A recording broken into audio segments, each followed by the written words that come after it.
afar qof ayaa dhintay 6 kana dhaawac ayaa ka soo gaaray kadib markii gaari nooca xamuulka qaada loona yaqaan walaal waa baara 7 subaxnimo saaka oo ku dhacay duleedka magaalada Wadaamago oo ku dhawaad in ka yar 10 kiiloomitir u jirta magaalada Caynaba ee xarunta gobolka Saraar dhaawaca meedkan ayaa isla markiiba la soo gaarsiiyay isbitaalka guud ee magaalada Caynaba iyadoo ugu dambeyntii dhaawaca loo qaaday xagga magaalada Burco sidoo kalena ay jiraan hal qof oo dhintay isla markaana aan la garanayn inuu yahay gaarigan xamuulka ee maanta shilka halista ku galay duleedka magaalada Wadaamago ayaa shalay ka soo ambabaxay degmada Buuhoode isagoo ku sii jeeday xagga magaalada Burco ee xarunta gobolka Togdheer Maxamed Aadan Foodo noo sheegay inuu yahay qaraabada dadkan dhintay ayaa tilmaamay siyaabaha shilkani u dhacay isagoo faahfaahin ka bixiyay xilligii shilkani dhacay saaka oo aygu gaariga aan dad aan caaladna hayeen yahay gaarigaas xalaytu wuxuu heeyay Caynaba saaku dabad ka baxay markii Wadaamago marayay gaarigu ayaa ku dhacay sidoo kale socdo si dadkii markaa ku dhawaad dhulka joogay ay sheegayaan sida qoyska ka socdaan baa ilaahay imilka u qarxiyay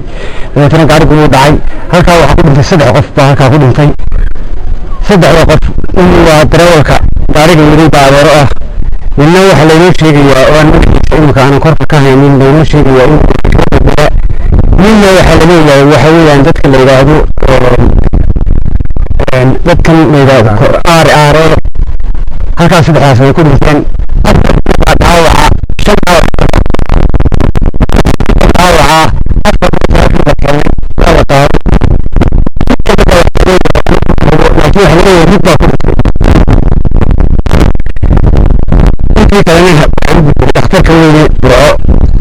ninkii kale ee dhaawac ahaa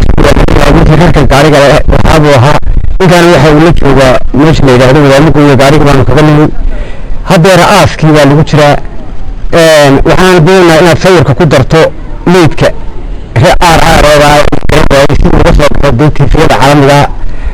si uga soo baxo inaad duubisna duubista marka la dhammeeyo inaad timaado wariyo oo aad duubto intaasaan ka warisay dadka shacabka ku dhow magaalada dadku ilaa hadda ilaa saacadii lixdii ahayd oo ilaa 7 barkii ay ahayd shilku dhacay ilaa hadda saacadii taagan weeyay haduu maamulay yahay madaxweynaha gaariga qaaday xagga wakiilka saabka gobolka Saraar kii degmada isaguna uu qaaday jidka uu gaari kale kaga horreeyay sidoo kale taliyaha qaybta booliiska gobolka Saraar Jaamac Ibraahim Guudcade oo isku daynayna arrintan wax ka weydiino iyo sidoo shilkani u dhacay ayaa ka gaabsaday inuu wax faahfaahin ka bixiyo